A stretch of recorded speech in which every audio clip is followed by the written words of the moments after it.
안녕하세요. 하나님을 아는 지식과 지혜로 늘 승리하시기를 축복합니다. 쉽고도 정확하게 알차고 재미있게 하나님의 말씀을 가슴 깊이 새기는 시간, 소문난 성경교실 오택현 교수입니다.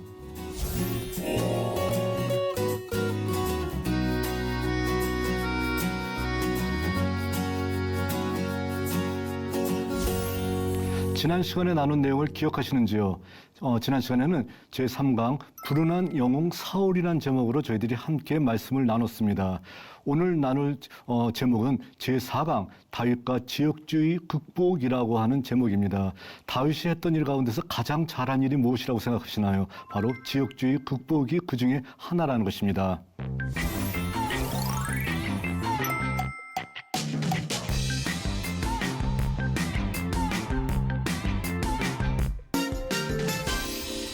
자, 왕들을 평가하다 네 번째 시간, 이번 주는 다윗과 지역주의 극복이라는 제목으로 저희들이 함께 말씀을 나누고자 합니다. 다윗왕 하게 되면은 신명기 역사에서도 극찬을 받은 왕 중에 하나이고요. 역대기 역사에서는 최고의 왕으로 평가받고 있는 사람입니다. 그런데 다윗이 했던 모든 일들, 정말 잘 해놨던 모든 일들 가운데서 그 중에서 제일 잘한 일이 무엇이냐라고 한마디로 표현하기는 어려울 것 같아요. 그런데 그 중에서 지역주의 극복을 극복하려기 위해서 노력했던 모습, 이 모습은 오늘 우리들의 상황과 너무도 저희들이 일치하고 있기 때문에 바로 다윗의 모든 어떤 잘한 일 가운데서 지역주의 극복을 위해서 노력했던 다윗의 모습을 이번 시간에 함께 살펴보도록 하겠습니다. 자, 지역주의, 지역 감정이 고대 이스라엘에도 존재했는가라는 문제, 굉장히 재미있는 어떤 질문이라고 얘기할 수 있습니다. 우리나라 같은 경우에는 영남과 호남 사이의 지역주의 문제, 굉장히 아직까지도 망국적인 지역 갈등이다라고 얘기하면서 굉장히 화두에 자주 오르고 있는 어떤 제목 가운데 하나일 거예요. 그러면은 고대 이스라엘에도 이러한 망국적인 지역 감정이 존재했느냐라는 것입니다. 정답은 존재했었다는 것입니다. 아마도 사람 사는 곳은 어디나 똑같은 것 같습니다. 자, 그러면 존재했다라고 하게 되면 누구와 누구의 지역 감정이라는 것이죠. 그랬을 때 탁월한 유다 지파와 그리고 에브라임을 중심으로 하는 비유다 지파 동맹 사이에 바로 갈등이 항상 존재하고 있었다는 것입니다. 자, 누구나 그러잖아요. 하나가 잘 나가게 되면은 거기에 대응하기 위해서 또한 연합체를 구성하는 경우가 많이 있는데, 자, 이스라엘의 지파 가운데서는 유다 지파가 정말로 군계 일학과 같은 지파였었습니다. 그러니까 가장 잘 나가는 지파였었어요. 그런데 이 유다 지파가 혼자 독주하는 것을 보다 못한 다른 지파들, 특히 에브라임을 중심으로 하는 다른 지파들이 비유다 지파 동맹을 결성해서 자, 유다 지파의 독주에 대항하려고 하는 모습들이 성서의 곳곳에서 발견되고 있고, 이것이 나중에는 지역주의, 지역 감정으로 발전되게 되었다는 것입니다. 자, 이스라엘 지역주의 기원은 어떻게 되어 있냐면은 이스라엘은 야곱의 후손으로 이루어진 12개의 지파로 구성이 되어 있습니다. 근데 그 중에 가장 탁월한 지파는 형제들 사이에서부터 가장 탁월한 지도력을 발휘했던 사람이 누구냐면은 유다라는 사람이었었어요. 자, 그리고 이 유다 지파가 나중에는 가장 탁월한 지파로서 성장하게 되었다는 것입니다. 자, 그러니까 나머지 지파 사이에서는 자연스럽게 유다 지파에 대한 견제가 형성되게 되었는데, 그 견제 세력 중에서 가장 중심에 선 지파가 북쪽을 기반으로 둔 에브라임 지파였었다는 겁니다. 자, 우리가 잘 알고 있죠. 야곱이 요셉의 아들 둘을 데려와서 축복을 할 때 어떻게 했었나요? 자, X자로 해가지고 쓴 오른손을, 자, 장자였던 므낫세를 오른손 쪽에 앉혔는데 야곱은 아니다라고 하면서 자, 차자인 에브라임의 오른손을 가지고서 축복을 했던 사건을 알고 계실 것입니다. 자, 바로 그런 이유 때문인지 모르겠지만 이후의 역사에서 에브라임이 항상 므낫세보다 우월한 지파 위에 위치하고 있다는 겁니다. 그러니까 뭘 하더라도 므낫세보다 에브라임이 탁월하게 앞서갔던 것이죠. 자, 그렇기 때문에 그 요셉의 지파 가운데서 요셉은 장자이기 때문에 둘로 그 분배를 받았어요. 자, 지파를 둘로 분배받았고 그 지파 가운데서 바로 에브라임 지파가 탁월한 지파가 됐습니다. 그러나 유다 지파 혼자를 막기에는 역부족이에요. 그러니까 나머지 지파와 연합해서 유다 지파와 대항하려고 하는 형상이 바로 이것이 바로 이스라엘 지역주의의 기원이라고 얘기할 수 있습니다. 자, 지도를 통해서 한번 볼까요? 유다 지파는 어디 있나요? 여기 위치하고 있습니다. 에브라임 지파는 어디 있나요? 여기 위치하고 있습니다. 이스라엘의 가장 중요한 도시들이 몰려있는 두 장소입니다. 자, 유다 지파에 있는 곳은 예루살렘, 헤브론, 베들레헴, 다 유다 지파에 위치하고 있습니다. 자, 에브라임 지파에는요, 세겜, 베델, 실로 이런 곳들이 다 여기 위치하고 있어요. 자, 그러니까 어떻게 되겠나요? 이 둘이 항상 그 라이벌이 되어서 서로 견제하고 있고, 다 유다 지파가 에브라임보다는 탁월하게 앞서니까 에브라임이 주변에 있는 다른 어떤 지파들과 연합을 해서 유다 지파와 맞서려고 하는 어떤 모습들이 바로 이스라엘 지역주의의 가장 커다란 핵심이라고 얘기할 수 있습니다. 자, 이런 것에서 항상 에브라임은 북쪽 이스라엘의 지파를 이뤘던 그 지파들, 유다 지파가 아닌 다른 지파들을 향해서 본인들은 항상 어떻게 얘기하고 있냐면은, 자, 온 이스라엘의 실질적인 리더 역할을 하려고 항상 나섰다는 겁니다. 자, 그 사건이 바로 기드온과 입다의 사건에서 나타나고 있습니다. 기드온이 어디와 더불어서 전쟁을 벌였었나요? 미디안과 전쟁을 벌였었죠. 자, 이럴 때 미디안과 전쟁에서 승리한 다음에 갑자기 에브라임 지파가 나타납니다. 그러더니 너희들 왜 우리한테 얘기하지도 않고 전쟁에 마음들이 임했어? 라고 싸우려고 했던 경험이 있습니다. 자, 그럴 때 기도는 뭐라고 했나요? 너희들 끄물 포도가 우리의 만물 포도보다 훨씬 나아. 그러니까 너희들 제일 나쁜 것이 우리들 제일 좋은 것보다 훨씬 좋은데 왜 그래? 싸우지 말고 화친하자 얘기하면서 전쟁을 피했던 경우가 있었습니다. 그런데 입다의 사건 속에서도 마찬가지예요. 기드온, 입다 모두가 다 므낫세 지파 출신인데 바로 입다가 암몬과의 전쟁에서 승리를 거두고 돌아왔었을 때도 어떻게 하나요? 에브라임 사람들이 왜 우리한테 허락받지 않고 너희들 멋대로 전쟁하냐라고 얘기하면서 자, 또 싸움을 걸었던 경우가 있었었고요. 그때 입다는 에브라임과의 전쟁을 통해서 그들을 거의 다 전멸시키는 그런 사건이 벌어지게 됩니다. 그리고 도망가는 그 에브라임 사람을 잡기 위해서 요단 나루턱을 잡고 십볼렛이라고 발음해보라라고 하는 그 사건이 일어났던 것이 바로 이 실질적인 리더 역할을 하려고 했던 에브라임의 어떤 사건 속에서 등장하고 있다라고 볼 수 있다는 것입니다. 자, 그러니까 에브라임은 항상 우리가 유다 다음에는 우리가 왕이야 라는 어떤 생각을 하고 있었던 지파였었습니다. 자, 그런데 이스라엘의 초대왕 사울은 이런 유다와 에브라임의 대립구도 상황 속에서 자기는 힘도 없는 지파예요. 근데 완충 지역에 위치하고 있었던 베냐민 지파 출신이었었기 때문에 불안하지만 과도기적인 왕정 체제를 이끌어가고 있었다는 거예요. 그러니까 앞으로 왕이 나온다라고 하게 되면 누구 중에서 나올까요? 유다 아니면 에브라임에서 나올 수밖에 없는 상황이 되었다라는 것입니다. 바로 이런 상황 속에서 사울 왕국은요, 골리앗과의 전투 이후에 백성들 사이에서 급부상한 유다 지파 출신의 다윗으로 말미암아서 붕괴되게 됩니다. 골리앗이라고 하는 어떤 장수를 다윗이 승리합니다. 다윗이 쳐서 이기게 되고요. 또 백성들이 어떻게 얘기하냐면 사울이 죽인 자는 천천히고 다윗이 죽인 자는 만만이다라고 얘기하고 있습니다. 무엇을 얘기하는 걸까요? 바로 백성들 사이에서 여론이 급격하게 다윗을 지지하는 여론으로 올라가게 됩니다. 다윗을 지지하는 사람들은 뭐라고 얘기할까요? 이 사람은 왕이 될 만한 사람이다라는 거예요. 왜냐하면은 유다 지파 출신이다.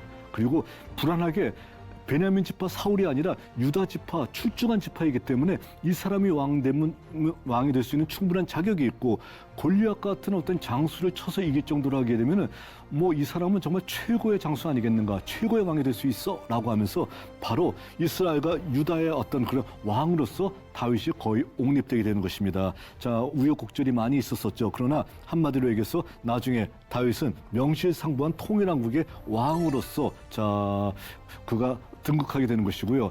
다윗 솔로몬 시대를 가리켜서 최고의 전성기다라고 얘기할 정도로 그는 부강한 이스라엘을 만드는 데 성공하게 되었던 것입니다. 자, 지도를 통해서 봤었을 때 성경에서는요, 가장 이상적인 영토를 얘기할 때 어떻게 얘기하냐면 이집트 시내에서 큰 강 유프라테스 강까지 너희들이 영토를 가지게 될 것이다 라고 얘기합니다. 자, 그랬을 때 이집트 시내는 어딜까요? 나일강일까요? 아니에요. 나일강이 아니라 바로 시나이 반도에 있는 여기가 바로 이집트 시내예요. 그러니까 이집트 시내에서부터 시작해서 유프라테스 강은 이렇게 흐르고 있잖아요. 그러니까 큰 강 유프라테스 강까지 너희들이 영토를 가지게 될 것이다 라고 이상적인 영토를 하나님께서 말씀하시는데 다윗과 솔로몬 당시에 이 넓은 영토를 차지하게 됐다는 겁니다. 자, 그러니까 이스라엘 역사에서 최고의 전성 시기, 한마디로 제일 잘 나갔을 때가 언제냐 하게 되면은 불행하게도 처음 시작하는 다윗과 솔로몬 때가 제일 잘 나갔었고요. 그 다음부터는 점진적인 쇠퇴로서 나라가 조금씩 쇠하여 갔다라고 표현할 수 있다는 것입니다. 자, 그러니까 이렇게 넓은 영토를 차지했었고, 그리고 하나님의 명령도 정말 신실하게 따랐던 왕이었었고, 그렇기 때문에 다윗은 정말 남부럽지 않은 그러한 어떤 윤택한 어떤 통치를 하지 않았을까라고 생각하고 있을지 모릅니다. 그러나 그에게도 아킬레스건이 존재하고 있었습니다. 그 아킬레스건이 바로 망국적인 지역 감정이었었다는 것입니다. 자, 다윗은요, 한마디로 얘기해서 그 지역 감정을 빼놓는다라고 하게 되면은 부러울 것이 없었어요. 왜 그러냐면은 그는 뛰어난 군사 지도자, 그래서 주변 나라들을 거의 다 정복했습니다. 또 제2중앙화의 토대를 마련했습니다. 신명기가 정말 좋아할 수 있는 어떤 내용이죠. 신명기 역사에서도 굉장히 좋아할 만한 내용이 제2중앙화, 한마디로 얘기해서 예루살렘 성전을 만드는 모든 기초공사를 다 했던 사람이에요. 모든 준비를 다 마쳤던 사람이었기 때문에 이 사람 최고의 왕이다라고 얘기할 수 있고요. 사무엘하 7장. 자, 사무엘하 7장에 보게 되면은 우리가 다윗 언약이라고 얘기하는 통치 철학을 마련하게 됩니다. 그러니까 한마디로 얘기해서 다윗 왕조는 어떤 왕조냐면은 영원한 왕조예요. 하나님이 선택하신 영원한 왕조이고, 그가 도읍을 정했던 예루살렘은 하나님이 이름을 두시려고 거하시는 영원한 도성이라는 겁니다. 그러니까 다윗 왕조 그리고 예루살렘, 이 두 개가 커다란 축이 되어서 남유다 왕국 훗날까지도 지키게 버틸 수 있게 되었었던 것이고요. 자, 그리고 바로 통치 철학을 마련했기 때문에 왕조가 굉장히 안정될 수밖에 없었다라는 것입니다. 자, 그리고 또한 다윗 왕조는 지역주의를 극복하기 위해서 무던하게 노력을 했었습니다. 자, 이렇게 강조하는 이유가 뭘까요? 지역주의가 너무도 심했다라는 거예요. 그리고 다윗 왕조를 처음부터 인정하지 않았던 사람들은 다윗 왕조가 끝날 때까지 절대로 다윗 왕조에 대해서 고개를 숙이지 않으려고 했던 사람들이 많이 있었다는 겁니다. 그들이 주로 했던 말이 어떤 말인가요? 이새의 자손이 우리와 무슨 상관이 있느냐라는 말이에요. 그런데 바로 그 말은 무엇이냐면은 바로 남쪽 유다의 왕이 되는 것은 모르겠지만 북이스라엘까지 다스릴 자격이 없어. 그러니까 한마디로 얘기해서 어떻게 되는 거예요? 지역주의의 근거에서 우리는 에브라임이 다스리면 모르겠지만 유다가 우리를 다스리는 꼴은 못 봐줘라고 하면서 지역주의를 가지고 끝까지 다윗 왕조를 분열시키려고 했던 사람들이 있었다는 것입니다. 그래서 다윗은 지역주의 극복을 위해서 최대한 많은 노력을 기울였던 사람이었다라고 볼 수 있다는 겁니다. 그래서 오늘 우리는요, 신명기 역사에서 다윗을 좋게 평가할 때 바로 어떤 점에 강조를 두고 있었냐면 지역주의 극복을 위해서 노력했던 정말 위대한 사람이었었다라는 이 점을 우리가 보면서, 이 점을 우리가 크게 강조하면서 지역주의 극복을 위해서 노력했던 다윗의 모습을 저희들이 함께 살펴보고자 합니다. 자, 지역주의는 다윗을 괴롭혔던 최대의 적이에요. 그리고 성경은요, 처음부터 시작해서 자, 이스라엘이 분열될 수밖에 없다라는 것을 전제하고 있습니다. 이스라엘의 분열은 한마디로 얘기해서 필연적이다라는 거예요. 사무엘하 5장 5절이에요. 어떻게 나왔냐면요, 헤브론에서 7년 6개월 동안 다윗이 유다를 다스렸다라고 나와 있습니다. 그리고 예루살렘에서 33년 동안 온 이스라엘과 유다를 다스렸다, 이렇게 표현하고 있어요. 다윗의 왕조를 시작할 때 어떻게 표현하고 있냐면은 다윗은 7년 6개월 동안 헤브론에서 유다를 다스렸고, 그리고 예루살렘에서 33년 동안 온 이스라엘과 유다를 다스렸다. 그러니까 뭔가요? 온 이스라엘과 유다를 구별해서 얘기하고 있다는 거예요. 그러니까 뭘 얘기하는 것이죠? 온 이스라엘과 유다는 하나가 되기가 너무도 어렵다라는 거예요. 그리고 이들은 분열되는 것이 필연적이다라는 것을 성경도 인정하고 있다는 겁니다. 자, 그런데 다윗은 바로 이렇게 온 이스라엘과 유다라고 하는 이 나라의 분열을 인정하지 않고 어떻게든 이 분열을 막아보기 위해서 노력했던 사람이었다는 것입니다. 다윗의 지역주의 극복을 위해서 다윗이 했었었던 정말 여러 가지 어떤 그런 좋은 정책들이 있는데, 바로 그 정책들 가운데서 처음에 좋은 정책이 무엇이냐면은 수도를 헤브론에서 예루살렘으로 천도하는 정책을 핍니다. 이거는 대단한 결단이에요. 왜 대단한 결단이냐면은 자기의 기득권을 내려놓고 우리 아무한테도 서로 기득권을 주장할 수 없는 새로운 장소에서 우리가 새롭게 시작하자라는 거예요. 자, 무엇이냐면은 예루살렘은 이 당시에 여부스라고 하는 가나안 족속이 다스리고 있었습니다. 그러니까 한마디로 얘기해서 예루살렘은 아직 점령되지 않은 장소예요. 아직 점령되지 않은 여부스라고 하는 장소를 다윗이 손가락질하면서 예를 든 거예요. 우리 통일 왕국으로서 새롭게 시작을 하는데 나는 나의 근거지였던 헤브론을 포기한다. 헤브론을 포기하고 남과 북이 힘을 합쳐서 예루살렘을 새 수도로 삼고 여기를 점령해서 우리의 수도로 삼자라고 얘기하면서 수도 천도를 단행했다는 것입니다. 자, 이렇게 되면 어떻게 될까요? 다윗은 자기의 어떤 근거지를 잃어버린 거예요. 그러니까 헤브론 사람들은 다윗을 훗날 좋아할까요? 싫어할까요? 굉장히 싫어합니다. 자기가 수도였을 땐 좋았는데, 자, 통일왕국의 그 왕이 된 다음에 자기를 버리고 예루살렘으로 옮겨갔잖아요. 그러니까 다윗에 반대하는 압살롬이 반란을 일으켰던 장소가 어디였나요? 바로 헤브론에서 반란을 일으켰다는 거예요. 자, 그러니까 그 정도로 자기의 근거를 버리고 새롭게 나는 내 기득권을 포기한다. 우리 화합하자, 통일하자라고 얘기하면서 예루살렘으로 천도를 하게 되었다는 것입니다. 다윗이 예루살렘 천도할 때는 오늘날의 모습이 아니라 예루살렘은 바로 이런 모습이었었습니다. 이런 모습이었었죠. 자, 오늘날의 지도를 봤더니 이 모습이 남아있어요. 어딘가요? 바로 여기예요. 그러니까 여기가 바로 어디예요? 이 모습입니다. 그러니까 어떻게 되는 것이죠? 자, 이스라엘의 다윗이 처음 예루살렘 차지할 때 바로 이쪽 지역을 점령했던 겁니다. 그러니까 이쪽 지역에는 다윗과 관련된 많은 유물들이 아직도 출토되고 있습니다.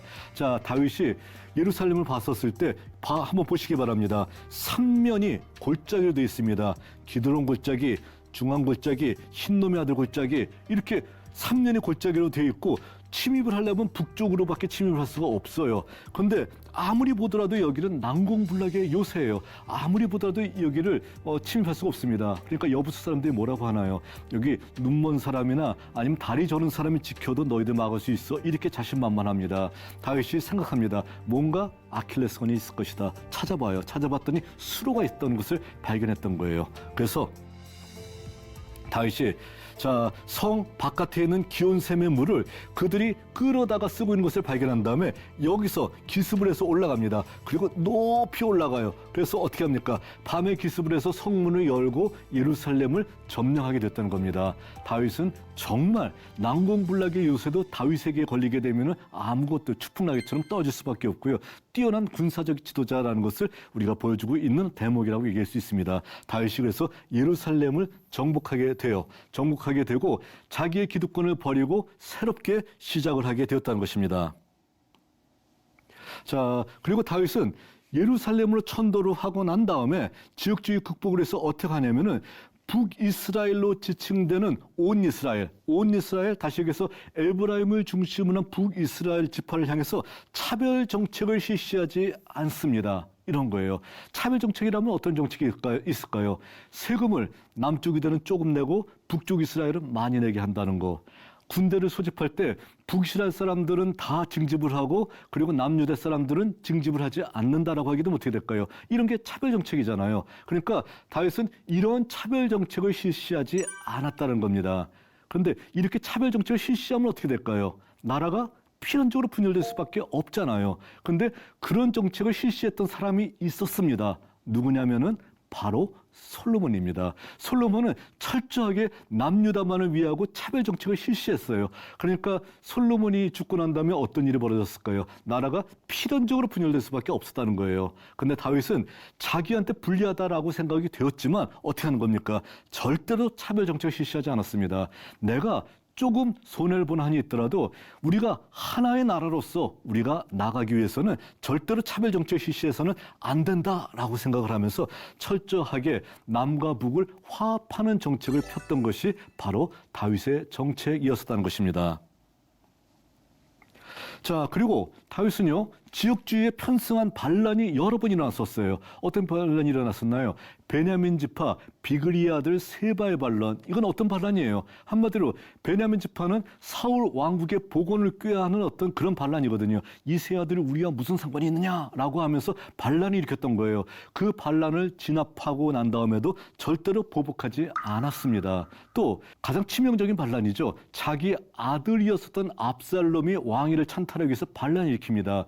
압살롬이 봤었을 때 다윗 왕국의 아킬레스건은 딱 하나예요. 뭐냐면은 남과 북의 차별 정책을 얘기하면서 자, 북쪽 사람들의 민심을 가지고 바로 남쪽 유다를 치는 방법, 이 방법이 최고의 방법이었던 거예요. 그래서 바로 지역 감정에 호소해서 반란을 일으키고 일단 성공하게 됩니다. 성공하게 됐지만 나중에 모든 것들이 다 수포로 돌아가게 되었던 것이죠. 자, 이렇게 되었었을 때 지역주의 편승에서 반란을 일으켰던 사람도 있었었고요. 그 반란에 참여했던 사람이 있었습니다. 그런데 당장에 그 반란이 끝난 다음에 보복을 하게 되면 어떻게 될까요? 또 모든 화합이 깨지게 되잖아요. 그러니까 다윗은 절대로 보복을 하지 않았었습니다. 보복을 자제하고 화합을 하라고 추진했었고요. 절대로 죽이지 않았습니다. 절대로 그 사람에 대한 불이익을 주지 않고요. 끝까지 그들의 어떤 그 지위나 그들의 모든 삶을 이어나가게끔 최대한 도와줬던 것이 바로 다윗의 정책이었었던 것입니다.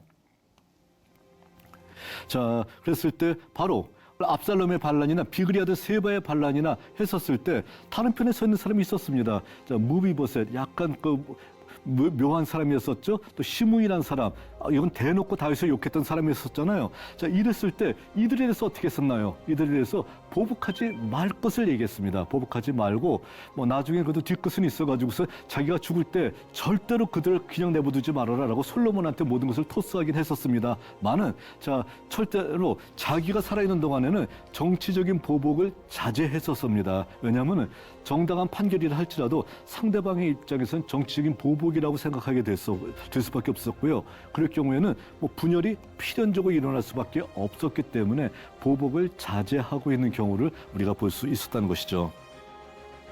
자, 그랬을 때 다윗은 뿌리 깊은 지역주의, 지역 감정을 해소하기 위해서 많은 노력을 기울였습니다. 그렇지만 이스라엘의 지역주의는 워낙 뿌리가 깊었었기 때문에 그의 아들 솔로몬이 남북 차별 정책을 실시하자 우려했던 대로 나라가 분열되게 됩니다. 자, 다윗의 시대 때는 정말 다윗은 어떻게든 통일왕국을 그대로 유지하기 위해서 노력했었고요. 자기가 불이익을 당한다 할지라도 또 자기의 어떤 지역 기반이었었던 헤브론 사람들의 버림을 받는다 할지라도 끝까지 지역주의를 타파하기 위해서 노력했었다는 것입니다. 그런데 이 뿌리 깊은 지역주의를 한 사람의 노력으로서 타파하기가 쉬울까요? 쉽지 않았었다는 것입니다. 솔로몬이요, 왕이 된 다음에 그의 지혜를 가지고 북쪽 사람들을 괴롭히는데 다 사용하게 됩니다. 북쪽 사람들이 꼼짝 못하게끔 세금을 막 높이 그들에게 부과시키고요. 또 강제 노역을 할 때도 북쪽 사람들에게 엄청나게 많은 어떤 그 노역을 부과하고요. 또 혹시라도 정변의 가능성이 있으면 그것을 사전에 차단하고요. 이러면서 자, 굉장히 어떤 그 북쪽 사람들을 탄압하는 정책을 펴섰을 때, 자, 다윗이 피땀 흘려 노력했던 지역주의 극복이 모든 것이 수포로 돌아가게 되고 바로 이런 지역 차별 정책으로 말미암아서 나라가 솔로몬 사후에 분열되는 어떤 슬픈 역사가 이어지게 되는 것을 우리가 살펴볼 수 있게 되었다는 겁니다. 자, 그랬을 때 신명기 역사는요, 결론적으로 얘기하는 것이 뭐냐면은 지역주의의 폐해를 보도합니다. 자, 그러면서 결국 왕국의 분열과 멸망은 지역주의로부터 나타나게 되었다라는 것을 강조하는 거예요. 그러니까 지역주의가 계속된다라고 하게 되면 왕국은 멸망하는 것이 필연적이다라는 것을 신명기 역사는 강조하고 있다는 것입니다. 그랬을 때 다윗을 높이고 있어요. 무엇으로 높이고 있냐면은 이 사람 봐라. 자기가 조금은 지금 불이익을 당한다 할지라도 자기가 피해를 본다 할지라도 이 지역주의를 막기 위해서 이토록 노력하지 않았느냐라면서 다윗의 지역주의 완화 정책, 다윗의 민족 화합 정책을 커다랗게 평가하고 있다는 것입니다. 왜 그러냐면은 역사가는 처음부터 강조하는 것이 뭐냐면은 우리는 원래 하나인데 왜 둘이 되었냐는 거예요. 왜 북이스라엘과 남유다로 나눠지게 되었는가? 라는 것에 대해서 항상 안타깝게 생각하고 있다는 거예요. 그리고 한때 우리는 하나였었다. 그리고 그 하나를 지키기 위해서 다윗은 이토록 노력했었다라는 그 모습을 보여주고 있다는 겁니다. 자, 그러니까 다윗의 어떤 모든 행적을 평가할 때 군사적인 지도자로서 멋진 사람이었었다. 또 중앙 성소를 마련하기 위해서 이토록 노력했었다라는 것도 강조하지만 그는 지옥주의 극복을 막기 위해서 이렇게 자기의 모든 것을 내버리면서까지 노력했던 사람이 다윗이었었다라는 사실을 커다랗게 강조하고 있다는 것입니다. 그러니까 신민격서는 어느 시대든지 망국적 지역주의의 결론은 멸망밖에 없음을 보여주고 있다는 것입니다. 지역주의 그 해결은 그 끝은 어떻게 될까요? 멸망밖에는 없어라는 것을 보여주고 있습니다. 우리에게도 똑같이 적용되고 있는 거예요. 이러면 안 된다라는 겁니다. 서로 사랑하고 서로 이해해주고 그리고 이 상태가 계속된다라고 하게 되면 그렇지 못하고 이 상태가 계속된다라고 하게 되면 그 결론은 멸망이 될 수밖에 없다는 것을 성경이 우리들에게 지금 경고하고 있다는 것입니다. 자, 그렇기 때문에 신명기 역사는 지역주의를 극복하기 위해서 애썼던 다윗의 모습을 통해서 지금 현재는 포로기 상황에 있는 백성들에게 강조하고 있잖아요. 이 포로 상황 속에서도 우리가 남과 북 나누지 않고 하나가 되어서 위기의 역사에 똘똘 뭉쳐 대응한다라고 하게 되면은 이것이 우리가 살 수 있는 유일한 길이다라는 것을 사람들에게 보여주고 있으면서 이 다윗의 이야기를 마치고 있다는 것입니다. 이 말씀이 오늘 우리들에게도 정말로 타산지석의 교훈이 되어야 된다는 것입니다. 만일에 우리도 지역주의를 극복하지 못한다라고 하게 되면은 멸망할 수밖에 없습니다. 자, 그러니까 지역주의를 지키기 위해서 많은 성도들 또 교회가 커다랗게 앞장서야 된다는 것은 정말로 자명한 일이라고 얘기하지 않을 수 없다는 것입니다. 자, 오늘 다윗의 모습, 다윗의 멋진 모습 가운데서 지역주의를 극복하기 위한 모습은 여기까지 살펴보도록 하겠고요. 그리고 다음 시간에는 조금 자극적인 제목이 될 수도 있겠네요. 지혜롭지 못한 왕 솔로몬. 우리는 솔로몬에 대해서 지혜의 왕으로만 알고 있는데 지혜롭지 못한 왕 솔로몬에 대해서 저희들이 함께 살펴보도록 하겠습니다. 자, 그러면은 다음 시간에 만나 뵙도록 하겠습니다.